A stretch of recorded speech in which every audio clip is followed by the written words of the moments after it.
मोमिनो, तुम पर रोजे फर्ज किए गए हैं जिस तरह तुमसे पहले लोगों पर फर्ज किए गए थे, ताकि तुम परहेजगार बनो।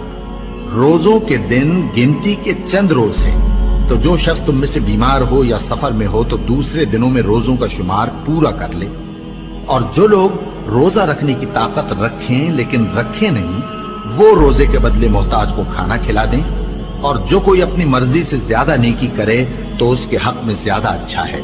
और अगर समझो तो रोजा रखना ही तुम्हारे हक में बेहतर है। रोजों का महीना रमजान का महीना है, जिसमें कुरान अव्वल नाजिल हुआ, जो लोगों का रहनुमा है और जिसमें हिदायत की खुली निशानियां हैं और जो हक व बातिल को अलग अलग करने वाला है। तो जो कोई तुम में से इस महीने में मौजूद हो, चाहिए कि पूरे महीने के रोजे रखे, और जो बीमार हो या सफर में हो तो दूसरे दिनों में रोजे रखकर उनका शुमार पूरा कर ले। अल्लाह तुम्हारे हक में आसानी चाहता है और सख्ती नहीं चाहता। और ये आसानी का हुक्म इसलिए दिया गया है कि तुम रोजों का शुमार पूरा कर लो, और इस एहसान के बदले कि अल्लाह ने तुमको हिदायत बख्शी है, तुम उसको बुजुर्गी से याद करो और उसका शुक्र करो। और ऐ पैगंबर, जब तुमसे मेरे बंदे मेरे बारे में दरियाफ्त करें तो उन्हें मालूम हो कि मैं तो तुम्हारे पास ही हूं। जब कोई पुकारने वाला मुझे पुकारता है तो मैं उसकी दुआ कबूल करता हूं।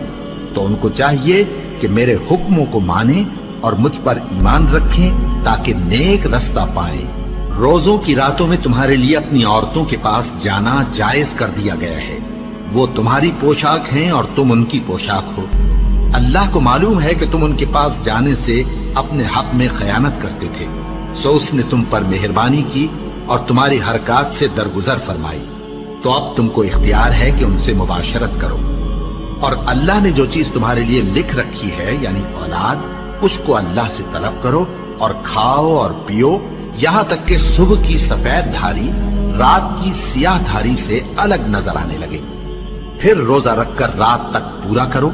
और जब तुम मस्जिदों में एतकाफ बैठते हो तो उनसे मुबाशरत न करो। ये अल्लाह की हदें हैं, इनके पास न जाना।